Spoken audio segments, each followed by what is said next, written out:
Candice Rodarty, host of the Gratitude Geek podcast and DIY marketing coach. And my mastermind group, my Monday mastermind group, is reading this book, Business Made Simple, by Donald Miller. We're reading the book right now, and there's a chapter on de-escalation.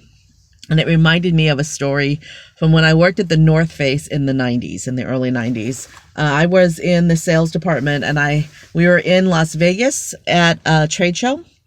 And I had been roomed with a woman that I didn't know very well. We were given a suite, a 2-room suite that had a full-size bed and a couch. The couch was in the front room, and then the full-size bed was in a separate room. And I was perfectly content to sleep on the couch and give her the room. And she wouldn't have any of that. She was throwing a fit. So we went down to the front desk to see if there was anything we could do about changing the room. And there weren't any rooms available. And she proceeded to pitch she was just being ugly. And I finally said, I interrupted her in the middle of a sentence, and I said, is there anybody from our company who has a room without a roommate? And the front desk clerk looked through the roster of people that were staying at the hotel from our party, and she goes, yes, there is.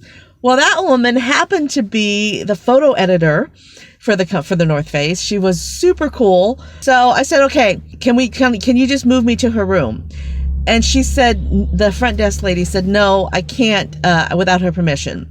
So I called down to, this was when we had landlines. We didn't have cell phones. So I called down to our trade show booth, and I got her on the phone, and I said, hey, I've been roomed with someone we only have one bed in our room, and you're in a room that has 2 beds, and I need to move. Are you okay with me moving into your room for the weekend?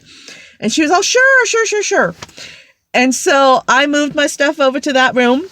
And that night, or maybe the next night, this is the best part of the story. Because I de-escalated that situation, I was given the opportunity to have dinner with Jim and Bonnie Zellers, who are world-class snowboarders, and we had a great evening. And I never would have had that opportunity if I hadn't de-escalated that situation. So de-escalation, it's an important skill if you want to be in business. If you want to keep your business simple, learn how to de-escalate. Candice Rodarty, GratitudeGeek.com.